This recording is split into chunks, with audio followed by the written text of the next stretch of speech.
The barrel didn't shake. That's what made it different. Most men point guns with fear behind their grip, tremble in the wrist, doubt in the knuckles.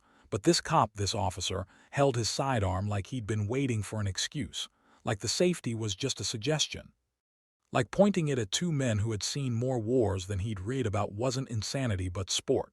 And in that alley behind the courthouse, Jason Statham stood calm, still, his hands at his sides not raised. Beside him, Seagal didn't flinch. His boots were planted. Eyes narrowed, head slightly turned, tracking the trajectory without giving it power. "You got 3 seconds to drop the badge," the officer spat, veins in his neck pulsing. "Before I make history." Jason blinked once, but didn't move. Because 3 seconds ago, this man made the biggest mistake of his life. But the alley wasn't where it started, not exactly. 2 days earlier, they were 40 miles outside Shreveport, middle of nowhere. A 2-lane road cut through forgotten farmland and sagging gas stations where time moved slower, and some attitudes never evolved past 1962. Jason and Steven had just wrapped a vet run-out weekend, working with a nonprofit training program for wounded soldiers. No cameras, no press. Just old stories, broken hands, and quiet strength. The kind that never makes headlines until someone disrespects it. They were riding southbound in Steven's truck. Windows cracked, sun melting through the windshield. Silence between them wasn't awkward, it was earned. They only spoke when something mattered. The fuel light blinked. Steven turned into a narrow gravel lot outside a run-down gas stop with one working pump and 2 broken soda machines. The kind of place that smelled like dust and history. Jason got out first, stretched his legs, adjusted the sleeves on his jacket. That's when he saw it across the lot. A kid, probably 16, standing beside a beat-up blue bike, hoodie on, hands in pockets, looking nervous. Behind him, 2 uniformed cops, one leaned against a squad car. The other, the same one who'd later raise a gun, had the kind of posture Jason recognized from war zones, aggressive, coiled, spoiling. He was saying something to the kid. Too close, too loud. Jason couldn't hear the words, but he didn't need to. He saw the flinch, the step back. The cop's hand brushing his holster. Jason stepped forward, Steven's voice behind him, quiet. "You seeing this?" Jason didn't answer. He just walked. The kid wasn't resisting. He was just scared. His bike had a loose chain and he was trying to fix it near the property line of the gas station. That's all. No crime, no complaint. No reason for the cop to have his hand that close to his weapon unless the reason was something uglier. Jason stopped about 10 feet away. "Everything good here?" he asked. The officer turned, caught off guard, didn't recognize Jason, not yet. "This ain't your concern," he said. Jason tilted his head. "I just saw a kid being cornered over a busted chain." The cop's eyes narrowed. "Step back," he said. Steven arrived beside Jason, calm as mist. "He's just asking." The second cop, the one leaning on the cruiser, looked up now. Recognized Seagal first. His mouth opened, closed, then opened again. "Wait," he muttered. "You're..." The aggressive cop cut him off. "I said step back." Jason's eyes didn't move from the kid. "Let him go." The officer's lip curled. Then he reached for his belt. Inside the gas station, an old woman behind the counter watched the entire thing through a dusty window. She reached for the phone, dialed 911. The dispatcher said, "What's the emergency?" She answered, "There's about to be one." Outside, the cop finally pulled his weapon. A 9mm standard issue, polished, clean. He aimed it squarely at Jason's chest. Everything stopped, even the breeze. The second cop shouted, "Mike, what are you?" Jason's hand stayed loose. Steven shifted half a step forward. The kid ducked, crouched low, his bike forgotten. "You don't know who you're aiming at," Steven said. The cop grinned. "Doesn't matter, you match a description." Jason raised an eyebrow. "What description's that?" "Troublemaker. Mouthy. Thinks he's above the law." Jason exhaled slowly. Then said, "You just pointed a gun at the wrong part of your life. Want a moment to drop your location in the comments, because what happens next? You'll want to tell people where you were when Jason flipped this whole thing. Hit that subscribe. Part 2. It explodes. Before the trigger moved, headlights cut across the lot. 2 unmarked sedans. State troopers. The old woman had called them first, before 911. Her nephew worked dispatch. The first trooper out of the car was black. The second was Latina. Both wore armor and calm on their shoulders. "Officer Mike Lang," one of them said, stepping forward. "Lower your weapon." Lang didn't move. Now, the trooper repeated firmer. Jason stepped back just half a step, enough to defuse the charge. Lang looked between them all, then lowered the gun, reluctantly, but the moment was scorched. The kid stood up, shaky. One of the troopers walked him back to the car, talked quietly. Lang tried to step away. Jason stopped him with a look, then spoke so low only he could hear. "You don't get to walk into another neighborhood like this," Lang sneered. "You gonna teach me a lesson?" Jason stepped closer. "No," he said, "you're gonna learn one on your own." The next morning, the story hit local headlines. Cop pulls gun on Jason Statham. Steven Seagal in racial profiling incident. State troopers intervene in potential use of force case. Young biker detained without cause. But what the articles didn't say was that Lang had already filed a false report, and someone inside the department was trying to bury it. Jason wasn't having that, not this time. Why do you think this cop didn't recognize Jason and Steven right away? Do you think it would have changed anything if he did? Drop your take, because what comes next is retaliation itself, and not from Jason but from them. The department should have backed down. They should have issued a public apology, opened an investigation, suspended Officer Lang without pay. But that's not how Redwood Parish worked, not this one. Not in that part of the state. Instead, by noon the next day, the official statement read, Mr. Statham and Mr. Seagal escalated a routine detainment. Officer Lang acted within training protocol, no charges pending. Jason read the article from a diner booth off Route 18, coffee cooling in front of him. The waitress had recognized him, said nothing, just refilled his cup like she understood, like she saw the pressure behind his silence and didn't want to interrupt the storm forming in his head. Steven sat across from him, reading the statement again on his phone. "No charges," he said flatly. Jason didn't look up. "No surprise." Steven set the phone down. "They're hoping we walk away." Jason stirred his coffee once, then said, "Let's walk into them instead." Back at the station, Lang sat in the break room, tossing sunflower seeds into a small styrofoam cup. He was laughing at a meme on someone's phone, didn't look worried. The chief walked in, tall, older, politically savvy. He looked at Lang for a long moment, then said quietly, "You're trending." Lang shrugged. "They'll forget by Tuesday." The chief glanced at the two officers watching from the hallway, then leaned in closer. "You better hope they do." Lang rolled his eyes, but when the chief walked out, his fingers twitched just a little. His phone buzzed. Unmarked number.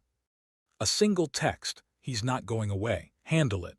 Lang looked around. No one saw. He deleted the message. Meanwhile, Jason was on the phone, not with an agent, not with a lawyer. He called someone who didn't work inside government anymore, Daniel Scars Montclair, former oversight director. Now a digital bulldog who sniffed out internal corruption cases and blasted them wide with nothing but paper trails and firewalls. Jason kept it simple. "Need a thread pulled," he said. "Real deep." Montclair didn't even ask who. "Got you in 6 hours," he said. "You'll want to sit for this one." While they waited, Jason and Steven returned to the gas station. The kid was there again, chain still busted. He hadn't spoken to press. His name wasn't in the report. They'd called him a juvenile observer, a way to bury his voice. Jason approached gently. "You okay?" he asked. The boy nodded once. "You stopped him." Jason crouched beside the bike. "No, you stopped him. You didn't run. That takes more guts than half this town has." Steven tightened the chain with a tool from his belt. "You got a name?" he asked. "Tyrell." Jason nodded. "Tyrell, you want to help me fix this mess?" Tyrell blinked. "How?" Jason stood. "By telling your story louder than they can lie." An hour later, Jason recorded a video with Tyrell in the background. He didn't name names, didn't threaten. He just said, "Some men think a badge means control. But it doesn't. It means responsibility. You don't point a gun at a child. You don't pull a trigger at a question. And you don't walk away clean when you try it on us." He posted it on his private page. No hashtags, no promotion, just truth. By sunset, it had 4.2 million views. But the department wasn't watching social media. They were busy trying to erase footage from the gas station's external security cams, busy discrediting the state troopers who filed the on-site report, busy preparing for a storm they thought they could contain. They didn't know Jason had already received Montclair's data packet. He opened it at a safe house just outside Bossier. Inside the zipped file, Lang's full record: 11 citizen complaints, 3 use-of-force reports, sealed without justification, 1 prior suspension, and a confidential training document signed by a retired instructor named T. Vexler. Jason recognized the name. So did Stephen. This guy again. Stephen muttered. Jason nodded. The same one behind the Cameron case. Stephen leaned back. So Lang's not just dirty, he's recruited. Jason copied the file, sent it to an encrypted drive, then he made a decision. We hit it head on. Back at the station, Lang received a printout dropped on his desk. No name, no note, just a single image of himself pointing the gun, high-res, time-stamped, unedited. Below it, a quote, "You've already lost, you just haven't fallen yet." His hands shook now. He stood up, walked to the chief's office, slammed the door behind him. "We have to shut this down, he's building something." The chief raised an eyebrow. Lang leaned forward. "He's working with people, federal level. He's going to bury me." The chief didn't blink. He opened a drawer, pulled out a file, dropped it on the desk. Lang opened it. Photos, dates, maps, and in the center, Jason, Stephen, Chuck. Lang looked up. "You already knew," the chief nodded. "Question is, Mike, you still think your gun's big enough?" Lang didn't answer, because for the first time he wasn't sure. Elsewhere, Jason met with a journalist. Not a tabloid writer, not a gossip site. Her name was Ali. She'd exposed 2 precinct scandals before. Never missed the real story. Jason handed her a hard drive. She looked up. "This isn't just about him, is it?" Jason said, "It's about every one of them who saw that gun raised and stayed quiet." She swallowed hard, then plugged it in. By midnight, Jason's inbox was full. Messages from current officers, anonymous tips, badges who saw the truth and didn't want to wear the same silence anymore. And one email with no subject line, just a phrase, "He knows where you're staying." Jason read it once, then powered off the laptop. You think the system is scared of Jason, or do they still believe they can outlast him? Let me know in the comments. And if you haven't hit subscribe, you're gonna want to, because you won't want to miss the next episode, which will be even hotter. Back to the story. The ambush was about to happen. It was too quiet. Jason Statham stepped out of the safe house at 2:12 a.m. Rain in the air, gravel crunching beneath his boots. The woods around him held their breath. No dogs barking, no wind in the trees, just that heavy kind of silence that usually comes right before a door gets kicked in. Steven Seagal was already outside, scanning the tree line with a flashlight pressed low against his leg. "They're watching," Steven said without looking at him. Jason nodded. "I counted 3 shadows between midnight and now. One at the tree line, one near the road, one didn't move. Not press." Jason shook his head. Too clean, too disciplined, too rehearsed. Inside the cabin, the walls were layered in noise-canceling foam, but that wouldn't stop a long-range mic if someone wanted sound. Jason moved to the shed behind the house and opened a black case, a secure field monitor built from old MI6 surplus. He tapped in a local band frequency and swept the area, intercepted static, then a click, then this, confirm presence. Target Statham, confirm presence. Backup 2 minutes out. Shoot only if provoked. Jason didn't flinch. Steven stepped beside him, listening. His jaw tensed. "They brought backup." Jason closed the case. "No," he said. "They brought a decision." 15 minutes later, headlights appeared at the top of the trail. Not fast, just steady. A white SUV, city department plate, pulling in like it belonged there. Jason stood in the driveway. Steven flanked left. The vehicle stopped, and out stepped a woman. Blonde, blazer, clipboard, civilian shoes, no badge. Jason clocked everything in 2 seconds, especially the fact that she didn't look scared. She approached calmly. "I'm Allison Graves, Internal Compliance Liaison, Redwood PD. I'm here to de-escalate any confusion." Jason's eyes stayed locked on hers. Steven said, "You brought snipers to clarify a misunderstanding." She didn't react. "We had intel suggesting outside actors were making threats. Precautionary protocol." Jason raised an eyebrow. "And that's me now, outside actor." She didn't answer. Instead, she offered the clipboard. "A mutual walk-away agreement. You drop your investigation. Lang gets retired quietly. Your image stays clean. His record gets sealed." Jason didn't even look at the page. He said, "Tell them they sent the wrong person." Graves exhaled, a little annoyed. Then said, "You really want to keep digging?" Jason looked toward the trees. 3 small laser dots blinked once, then vanished. "Not digging," he said. "I already found it." Across town, Chuck Norris sat in a black car parked outside a nondescript storage facility. Inside the glove box, a flash drive. Inside that flash drive, a recording, Lang in uniform talking to a fellow officer on bodycam 2 weeks before the incident. The quote, "You know what I'd do if I ran into Statham or Seagal? I'd make a name, just need an excuse." The file had been sealed under training chatter, hidden inside a 12-hour shift log. Chuck watched the rain beat against the windshield, then drove to the news station. Back at the cabin, Graves didn't blink as Jason stepped closer. "You're not the problem," he said. "You're the envelope." "Just carrying the message." She said nothing. Jason continued. "So carry this one back. This doesn't end with a retirement package. This ends with a courtroom. And if your people don't want that," he stepped in even closer, "then send someone without a clipboard." Graves turned without a word, got into the SUV, drove off slow, no panic, but the laser dots never came back, which meant Jason had just passed their test, and that meant something worse was coming next. By noon, the news broke. Chuck had dropped the bodycam clip, no narration, no edits. Just Lang, clear as glass, stating intent, making it personal, proving everything Jason claimed. It aired once, then twice, then across 4 major networks. It wasn't just a scandal now, it was a turning point. The headline read, "Officer admits targeting Jason Statham, Steven Seagal weeks before gun incident." Twitter exploded. But Jason wasn't celebrating, because around the same time someone hacked into Montclair's server and wiped the backup drive. Inside a government contractor site 300 miles away, a programmer named Rika sat pale and sweating. She'd seen the breach. She'd seen who authorized it. An IP from inside the Redwood Heights command office, which meant Lang wasn't the last move. He was just the trigger. The real enemy was still holding the safety off. That night, Jason and Steven relocated. They didn't pack bags, just data. Tyrell's testimony had been formally filed now.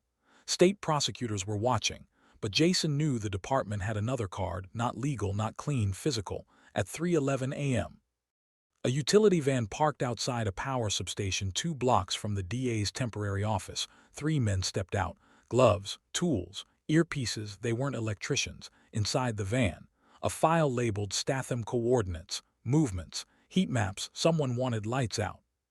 Wanted to wipe everything before it reached court. But they didn't know one thing. Jason had already moved the real drive. It was never in the DA's office.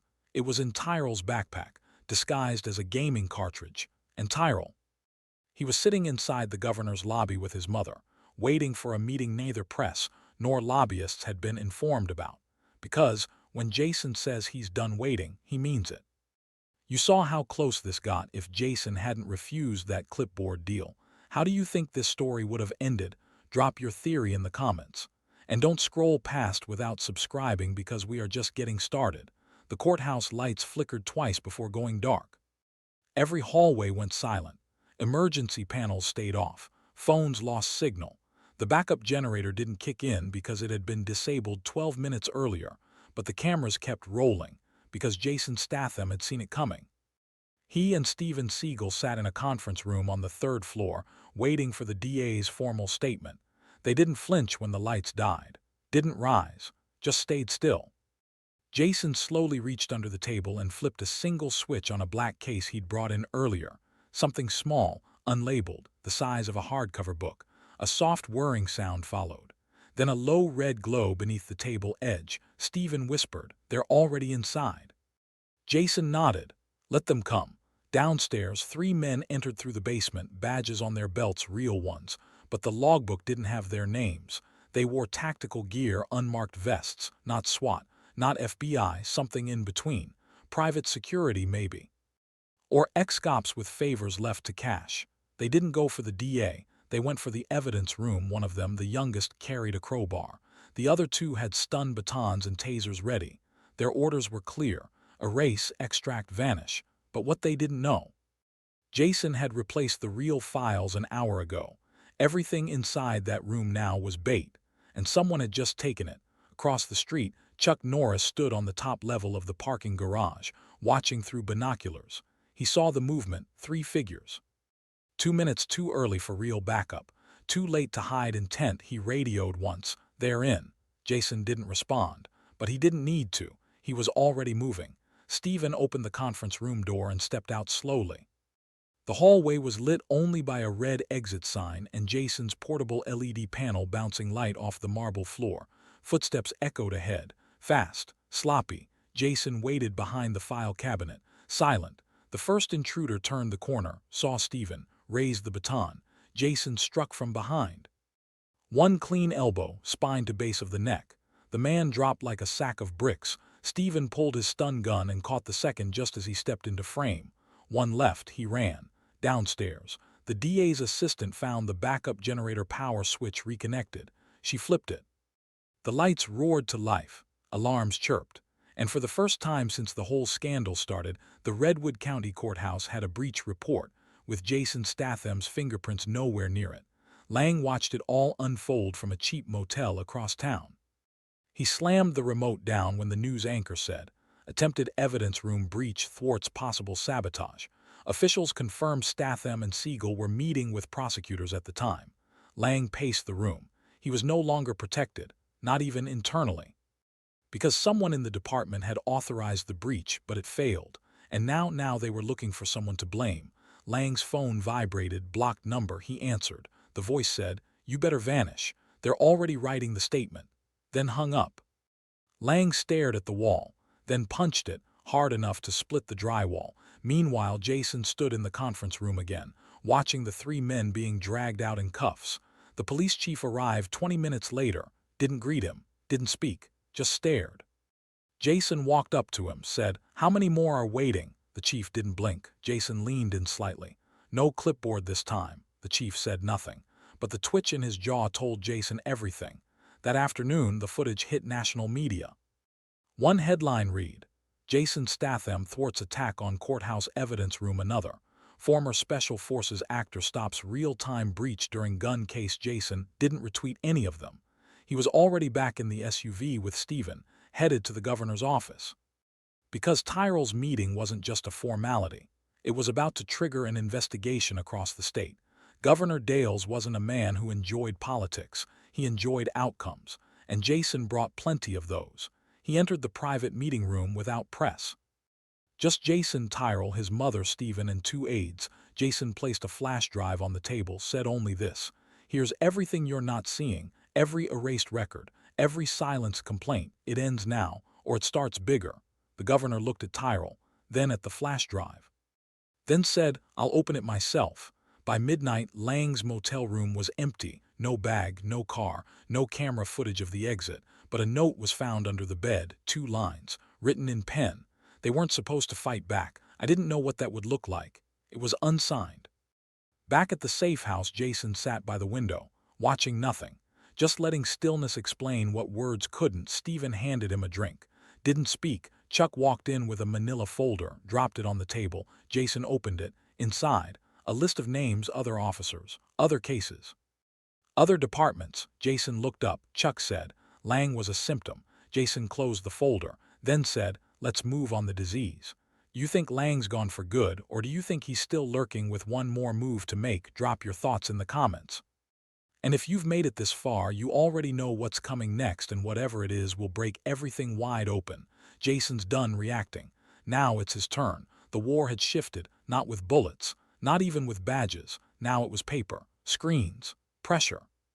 Whispers in back rooms, handshakes that smelled like erasure, and Jason Statham had learned something. Lang was never the threat. He was the opening act, the real enemy. The ones who bet on people staying quiet, but Jason didn't bet. He executed. At 8 a.m. sharp, a meeting began inside the Redwood Heights Town Council building. Not public, not official, and not legal. 6 men around a long oak table. 1 city attorney, 2 council members, a retired sheriff, a precinct audit supervisor. And the man who started this entire movement, quietly seated at the end, Jason. No press, no camera crew, just presence. He slid a small USB across the polished surface, said nothing. The city attorney picked it up, paused. "What's on this?" Jason didn't blink. "Every settlement you've buried in the last 5 years. Civilian injuries, quiet resignations, intimidated witnesses, complaints that couldn't be verified." The attorney's face stiffened. "You can't." Steven Seagal stepped forward from behind Jason's shoulder. "You already did," he said. "He's just showing your receipts," Jason added. This ends today. You either prosecute Lang publicly or we release every name on that list before your re-election campaign closes this week. The sheriff leaned back. This is blackmail. Jason stood. This is accountability. It just sounds uglier when you're not in control. By noon, the headlines changed. State appoints independent prosecutor in Redwood gun case. Town council votes to suspend internal affairs chief during audit. Statham forces hand with whistleblower data drop. But Jason wasn't reading the news.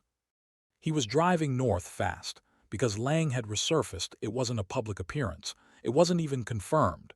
But someone leaked a time-stamped image, gas station, 2 counties away, same hoodie, same stance, same ghost behind the eyes. Chuck had run the plate, rented under a fake name. The same car later spotted near a private shooting range, one owned by a former law enforcement training consultant named Wexler. That name again. The man behind Lang's training. Jason pulled the wheel hard, tires spitting gravel. Steven sat silent beside him, loading a fresh clip into a secured pistol. They reached the range by sunset, a backwoods property with rusted signage and an American flag faded to beige. No cameras, no alarms, but the kind of place you only come to when you don't want to be seen. They parked. Got out, walked slow. Jason's boots sank slightly in the mud, the air heavy with pine and distance. Then a voice called out from behind the shack. He's not here. It was Wexler, older, smug, unarmed visibly. He stepped forward, palms open. I know what you're looking for. But Lang's not your problem anymore. Jason didn't slow. He pointed a gun at my chest. And you're still breathing, Wexler said, smiling.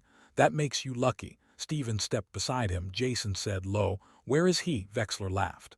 Do you really think this is about one officer? One moment, Jason's stare didn't shift. Wexler dropped his smile. Lang was told you'd make noise. They knew you'd cause chaos, but they also knew something else. What? Steven asked. That after all the smoke, nothing sticks, because the public forgets. Jason stepped in. 1 inch from Wexler's face, not this time. Suddenly, a noise cracked from behind the barn. Footsteps, then a shout, gun. Steven dropped first. Jason moved right. Lang appeared, gun raised, but slower this time, less sure.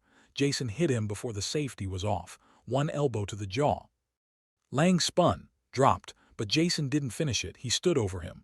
Lang blinked through blood. Jason said, I want you to walk into that courthouse, alive, in cuffs. So every person who ever thought they could get away with this watches what happens when they're wrong. Lang spat blood. You think they care? Jason leaned in. They will when you fall. They zip-tied his wrists, dragged him into the back seat, and called it in on the same precinct radio Lang once used to lie. Back in town, Tyrell was sitting on a live panel with the governor, his voice calm, measured. When the host asked if he was scared, Tyrell replied, no, because I know the right people didn't run.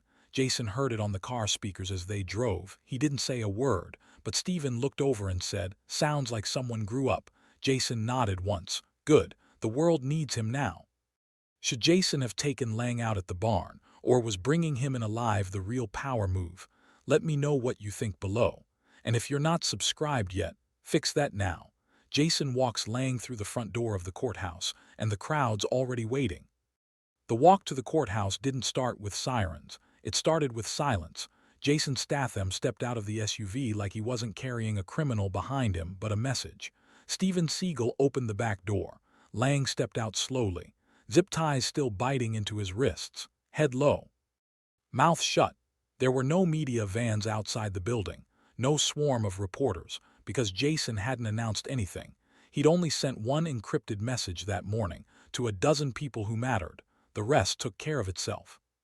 By the time they reached the courthouse steps, people had started gathering, not yelling, not cheering, just watching. Phone cameras lifted. Whispers rolled like thunder underwater. A child pointed. A woman clutched her purse tighter. A man shook his head and said, finally. Lang felt it. The weight, the exposure, and Jason made sure of it. Inside, the metal detector beeped once, just once, for Steven. The guard nodded. They're waiting in conference room C. Jason nodded once. Let them.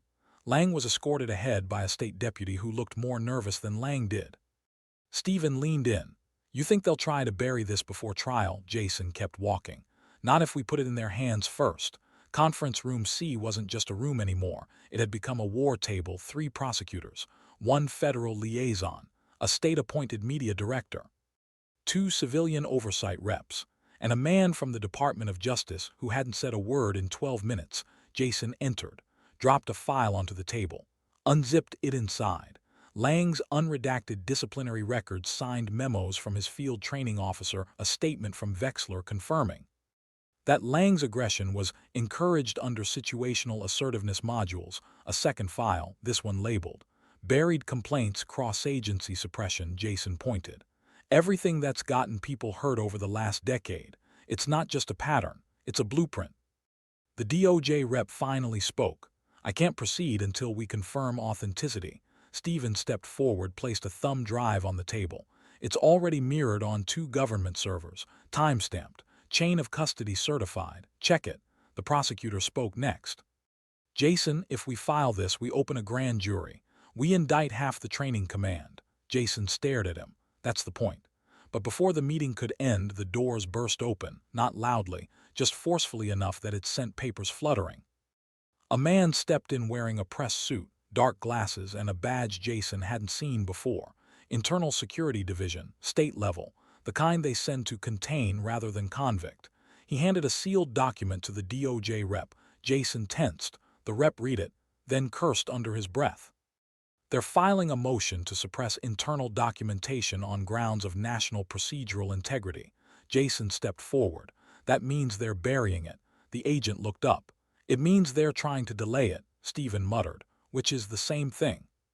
Jason didn't raise his voice, but he said firmly, if that file disappears, this goes global. The room went still. You think this ends here? I'll fly to Geneva and read it at the UN if I have to. The agent stared, then walked out. Downstairs, Lang waited in a holding room, tapping his foot like he wasn't wearing handcuffs. When a rookie deputy offered him a bottle of water, Lang smirked. Tell your boss I'll be out by morning. These people forget easy. The deputy didn't answer. But when he closed the door, he locked it tight, even though Lang was already locked up, just in case. Outside the courthouse, the crowd had tripled in size, not shouting, standing, every face fixed on the main door, and then it opened. Jason stepped out. No script, no press badge, no microphone. He raised one hand, held a photo. It was a still frame, Lang with his gun aimed at Jason. Timestamp in the corner, no filter, no caption, just proof. He didn't speak to the crowd. He just held it long enough, then walked back in. Inside, a phone buzzed. The DOJ rep read the screen, then looked up at Jason. You're trending in 47 countries. Jason sat down. Good. That means someone's awake. Meanwhile, in a shaded restaurant on the outskirts of town, Wexler was having lunch, alone, until someone slid into the booth across from him. It was Chuck Norris. No hello, no preamble. He placed a sealed envelope on the table. Wexler didn't open it. What's this? Chuck sipped his tea. Your name on the next page if you say one more word to anyone. Wexler raised an eyebrow. You threatening me? Chuck smiled. No. I'm warning you. Then stood and left.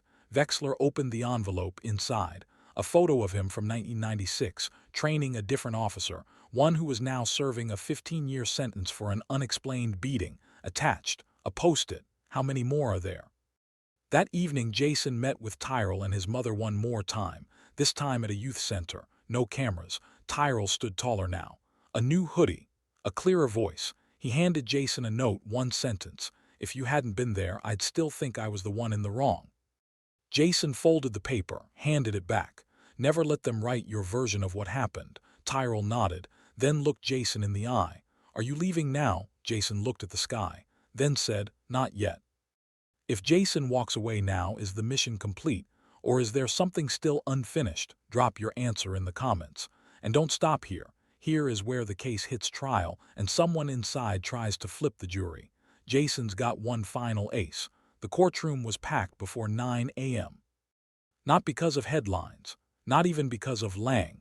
It was because Jason Statham was testifying, and no one wanted to miss the moment the man who doesn't blink went face to face with the system he cracked open.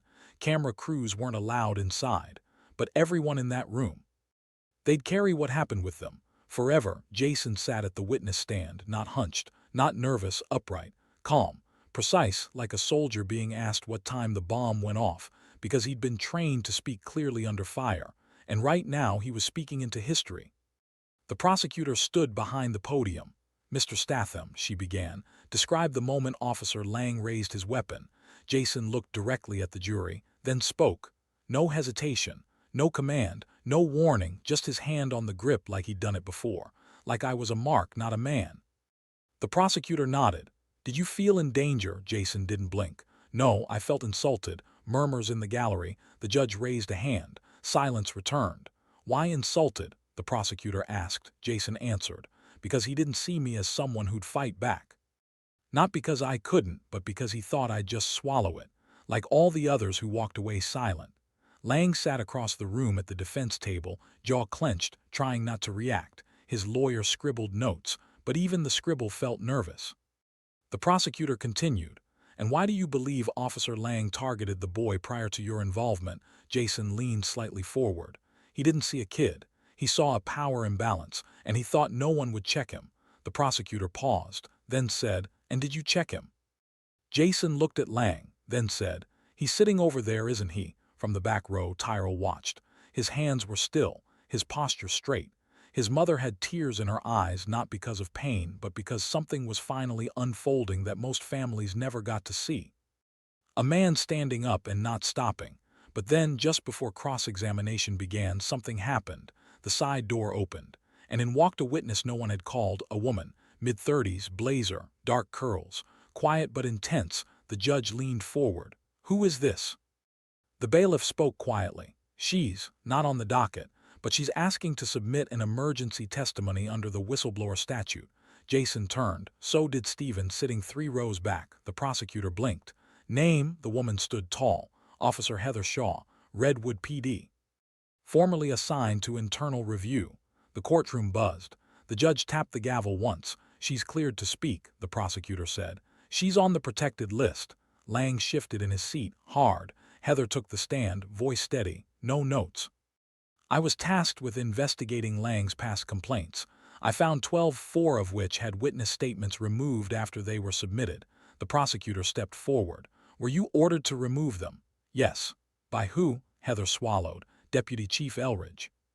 Another rumble in the courtroom. Jason sat motionless, watching the pieces click. Heather continued. 3 of those statements were from minors. 2 had recordings. 1 was Tyrell.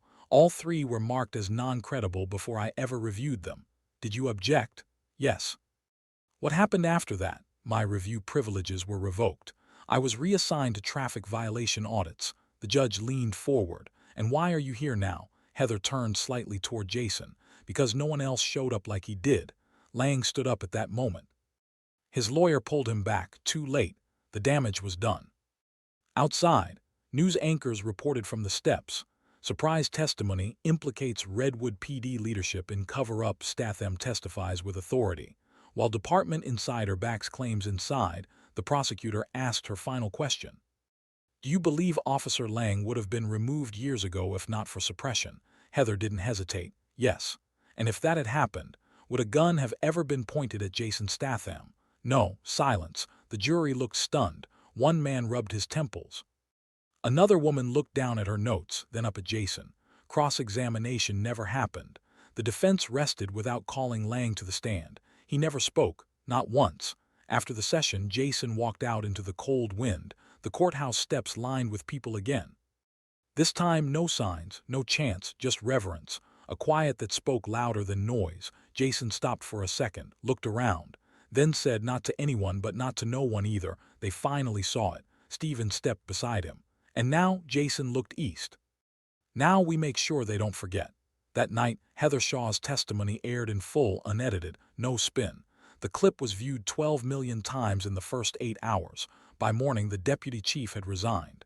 And Lang, he was moved to a secured holding cell, his bail denied. The state called for a secondary investigation into the precinct's leadership. Jason sat with Tyrell that afternoon, at a food truck. No press. Tyrell took a bite of his taco.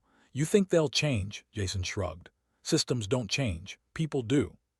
And if enough people change, Tyrell smiled. Jason finished the sentence. Systems fall. What moment so far felt like justice finally stepping through the door? Jason's testimony, Heather's reveal, Tyrell's quiet strength. Drop it in the comments and keep watching.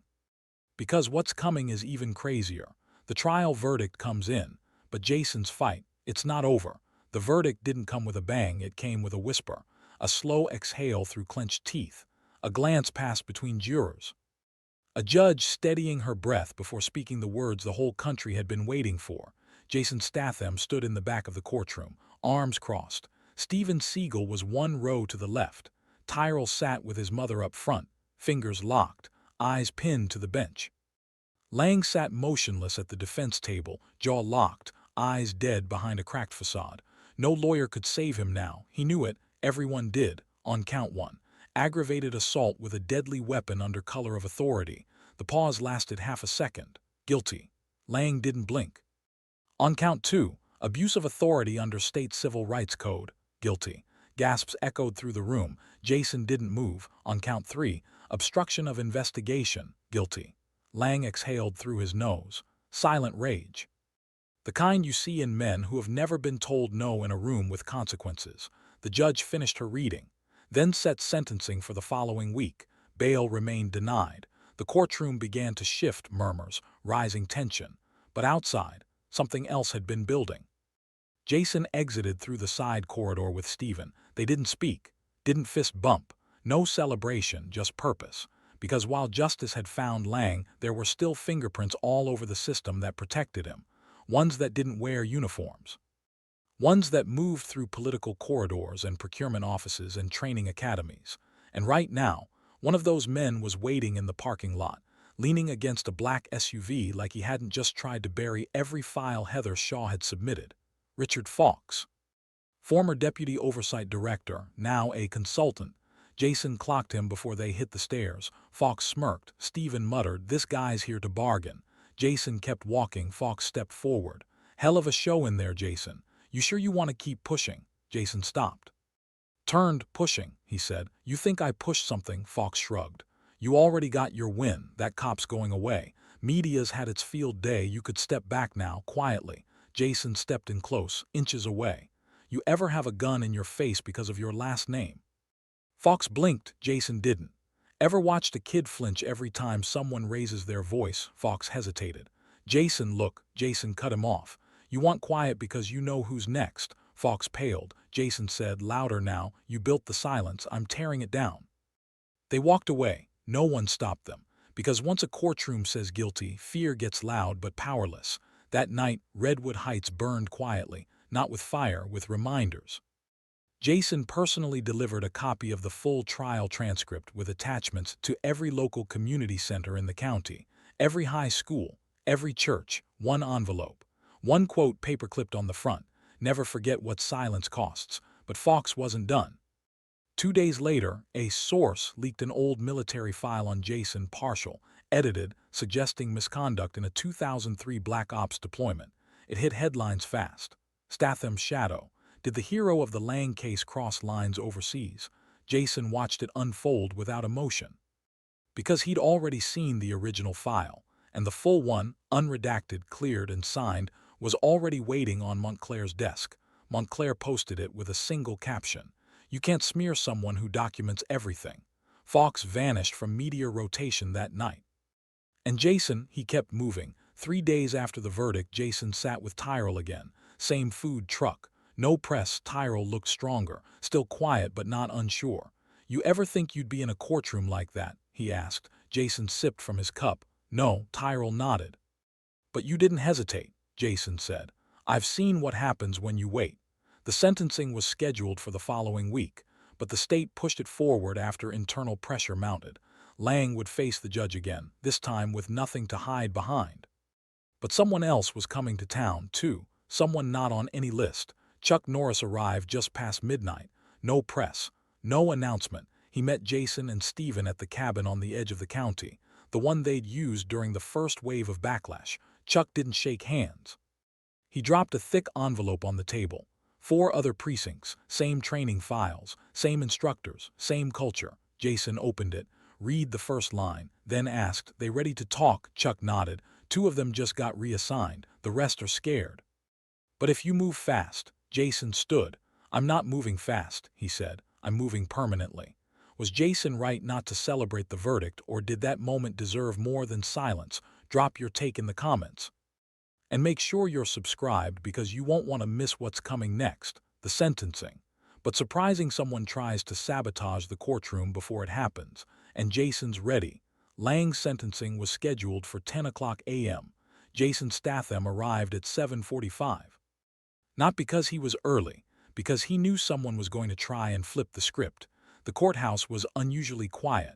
No press barricades, no early crowd, just the faint whine of a distant leaf blower and the buzz of fluorescent lights flickering behind old stone walls. Jason parked 2 blocks away. Steven Seagal pulled up beside him. Chuck Norris was already inside. All three of them were moving like it wasn't over. Because it wasn't. You don't cut into a system like this without someone trying to sew it shut before the scar becomes permanent. At 8:12 a.m., a motion was filed with the court clerk. Last minute, thin, just 4 pages. But inside, a claim that Lang's mental state had deteriorated significantly since detainment, citing acute stress disorder and potential PTSD. The aim: delay the sentencing by time, change the narrative. Jason stood in the hallway outside the judge's chambers as the clerk read it aloud. When she looked up, Jason didn't say a word. He just nodded to Chuck, who passed her a sealed envelope. Inside, a private recording of Lang made and holding just 48 hours earlier. Lang laughing with another inmate mocking the trial, quoting Jason's testimony like it was stand-up material. The clerk listened, then played it again, and at 8:23 a.m., she tore up the delay request without ever handing it to the judge. The time was still 10 o'clock, but justice? It had just cleared its throat. By 9 o'clock the courtroom filled. This time they were ready. Rows of locals, teachers, veterans, young teens. Tyrell and his mother sat up front again. She wore the same jacket she wore the day it all started. Because she said it reminded her what survival looked like. Steven sat behind them. Chuck took the aisle seat, eyes watching every movement. Jason stood off to the side. Lang was brought in through the back. Shackled, thin, face blank, but the tension in his jaw said everything. The judge entered, her voice calm, centered. This court reconvenes for sentencing in the matter of People vs. Michael Lang. Lang's attorney stood, motioned to speak. But before he could open his mouth, Jason stood. Your Honor, may I? The room hushed. The judge blinked, then nodded. Jason approached the center aisle, turned, faced Lang, and spoke. You pointed a gun at my chest. You told me I matched a description. You thought my silence was guaranteed because you had a badge. But what you didn't understand, what so many like you still don't, is that silence isn't weakness, it's patience. And mine ran out the moment you made a child flinch. I didn't come here to punish you. I came to bury the idea that what you did was ever acceptable, that it was ever normal. So no, I'm not asking for leniency. I'm asking for legacy. For every kid that walks into a school with different skin or different ability and doesn't have to look over their shoulder anymore, you don't get to erase what you did. But today, you get to be remembered for what justice looks like when it finally shows up. The judge let the silence breathe, then spoke. Michael Lang, this court sentences you to 15 years in federal custody. No possibility of parole. Your badge is revoked. Your pension stripped. Your name recorded in permanent state record under civil rights violations. Lang didn't move, didn't even twitch, because men like him don't plan for consequences. Outside, the crowd waited. Jason stepped out first, followed by Steven, then Chuck. Tyrell emerged last, standing beside his mother. He wasn't hiding anymore. He stood. The cameras rolled, the headlines updated. Jason Statham's courtroom stand ends in 15-year sentence for Officer Lang, justice served. State records landmark civil rights sentencing, but Jason didn't speak to reporters. He only said one sentence. If your silence helped build this, your voice better help fix it. Then he walked away. That night, the precinct that had protected Lang for years issued a single-paragraph statement. No apology, no admission, just this: we respect the court's ruling. But Jason didn't need their respect. He already had something stronger: proof that when the system is forced to look itself in the mirror, it either breaks or it bends, and this time, it snapped. In the final hours before midnight, Jason sat with Chuck and Steven by the fire pit outside the cabin. The woods around them were quiet, peaceful. A far cry from the tension that once clouded every room they entered. Chuck poured a glass. It's over. Jason didn't drink. He stared into the flames. No, it's remembered. Steven leaned back in his chair. And tomorrow, Jason said, we move again. New names, new files, new silence to break. Is 15 years enough for what Lang did? Or should there be more beyond the time? Let me know in the comments. And if you've been riding this far, congrats, you are a true fan of Jason. However, he is not done surprising you. Because Jason's leaving Redwood, but he's not leaving quietly. The city didn't know he was leaving. No press release, no final appearance, no handshakes in the mayor's office. Just one man, early in the morning, walking down a quiet street with the kind of calm that only comes after a storm has passed. Jason Statham passed the courthouse steps one last time. The same steps where Lang had smirked before the first hearing. The same ones where Tyrell stood after the verdict, taller than he'd ever stood in his life. Now the pavement was clean, no crowds, no flashbulbs, just memory baked into stone. Steven Seagal stood by the SUV, door open. Chuck Norris leaned against the lamppost, arms crossed. They weren't rushing him, because they understood. Sometimes you don't leave a place, sometimes you let it sit with you. Jason took one last look at the building, then stepped into the car. 3 hours earlier, he'd left a package at the community center. No return address. Inside, copies of every file uncovered during the Lang investigation, a video message from Heather Shaw, encouraging youth to pursue oversight careers, one final envelope, marked, "For the next one who thinks they are alone." It didn't contain instructions. It contained evidence that someone had fought back and won. They drove out of Redwood just after sunrise. The radio was off. The silence wasn't heavy, it was earned. At the edge of town, they passed the gas station, the same one where it all began, where a teenager tried to fix his bike, and a man with a badge thought fear was his right. Now that boy, Tyrell, stood beside a mural being painted on the east wall. A woman brushed bold strokes of color across brick, reds, blacks, golds, in the center, a shadowed silhouette. Hands at his sides, no badge, no weapon, just stance, and above it, silence ends with one. Jason saw it, didn't speak, just nodded once. The next town they entered was nothing special. One blinking light, a diner, 2 churches, no sidewalks, but what caught Jason's eye was a bench. Wooden, worn, and occupied. A woman sat reading the paper. On the front page, a photo of Jason, Steven, and Chuck leaving the courthouse. The headline read, "Statham ends what the system wouldn't start." Jason smirked. Steven saw it in the rearview. "You're not as invisible as you think." Jason replied, "I was never trying to be invisible. I just wanted them to see the right people." At the diner, they stopped for coffee. Jason handed a few bills to the server, an older man, Vietnam vet by the patches on his sleeve. The man looked up, recognized him instantly, but didn't say Jason's name. He just said, "Thanks for showing up." Jason didn't smile, just nodded. That was enough. The rest of the drive was quiet. Somewhere between state lines, Chuck turned from the backseat. "You ever think about writing it down?" Jason raised an eyebrow. Chuck said, "Not for press, for people. The ones who still think no one's listening." Jason thought for a second, then said, "Maybe. When it stops happening." Steven added, "Then I guess we've got a few more chapters to write." Back in Redwood, the governor signed an executive order. Independent review boards funded statewide automatic external investigations on all use-of-force cases, whistleblower protection enhancement. Named after Tyrell Reese, Jason never commented publicly. But the family received a single note with no signature. "You didn't just survive. You rewrote the rules." Tyrell went back to school 2 weeks later, not to sit, to speak. He stood in front of the auditorium, holding nothing but a card with one quote scribbled on the back. "They tried to scare me into silence." Jason stood between that. "Now I'm standing between it and the next person." No applause, just reverence. Heather Shaw was offered her position back. She declined. Instead, she launched an internal training firm, nonprofit, specializing in ethical review, youth education, and officer accountability. Its name? Level Beam. The words Jason had used in court. And Lang, he was transferred quietly to a federal facility. No parole hearings.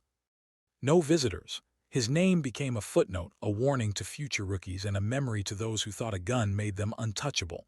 Months passed. The world didn't stop turning. But now, when it spun wrong, more people spoke up. More people stood. And in some towns, when silence started to creep back in, someone always asked, "Where's our Jason?" If this story moved you, share where you're watching from and who you would stand for. Because silence ends with one voice, but legacy. That needs a chorus. If you've watched this far, you know this wasn't just about Jason. It was about what he represented, the refusal to look away, the courage to step forward, and the conviction to make justice louder than fear. Drop a comment if you were here for the full story, and one message to go home with. Remember, they pointed a gun at the wrong man. He pointed the world right back.